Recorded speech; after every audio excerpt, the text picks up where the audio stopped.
In Catcher in the Rye, J.D. Salinger has created a captivating novel about the struggling Holden Caulfield. This character possesses a lack of sympathy for other people, which therefore holds him from growing up. His sister Phoebe is the only person that brings him back to his naivety. While Holden does demonstrate an improvement towards the end of the story, it is in this moment the reader may acknowledge that Holden represents the people of society that suffer with internal conflict. As humans, we're afraid to determine the reality behind psychological controversies. We're afraid of the obstacles in life. We just expect everything to be handed to us. As humans, we're afraid to admit our struggles because we want to live this perfect, normal life. We fear we won't be accepted into society. Holden is stuck in the past and cannot see beyond it. He views his life as a 10-year-old would rather than a 17-year-old. His sister Phoebe helps him to discover that he has grown, and he hasn't even noticed until visiting her. Phoebe can tell Holden has been expelled from Pensy, but she can't seem to comprehend the fact he is so depressed and doesn't succeed in school. She may not understand him, however, he understands her.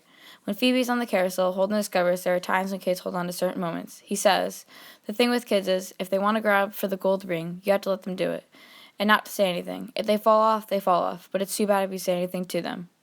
We can't hold on to every moment forever. Holden discovers he himself needs to stop reliving the past and move ahead.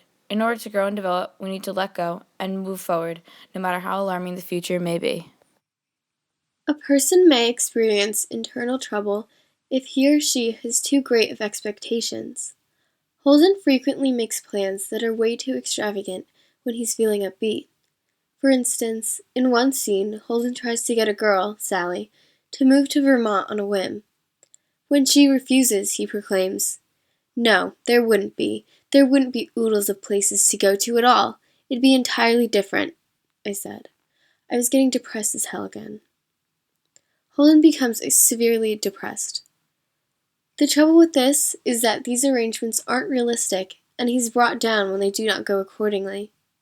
Just like Holden Caulfield, a character experiencing internal conflict might participate in unpredictable behavior. The case study of Susie, Bipolar Part 1, is an article about Susie, a 20-year-old college sophomore who suffers with bipolar disorder, a mental complication.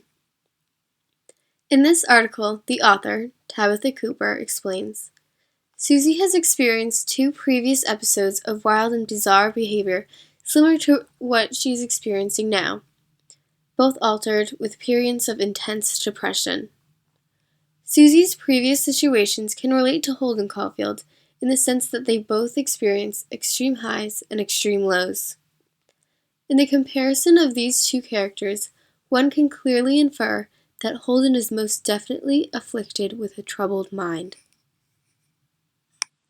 The Catcher in the Rye relates to teenagers who feel excluded, unrelatable, and as if it is them against the world. Holden Caulfield, a rich and whiny prep school dropout, refuses to live the way we want him to. But we need to look beyond our expectations.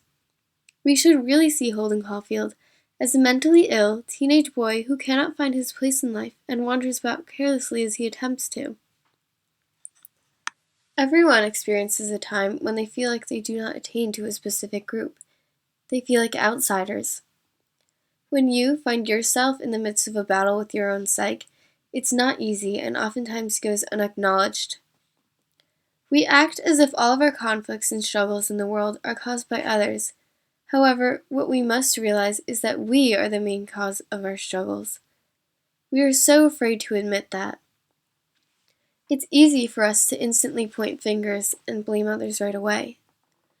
Inner conflict reflects our physical being, and only positives can provide us guidance. We must realize the seriousness in the issue of mental illness and make our best efforts to recognize and resolve it.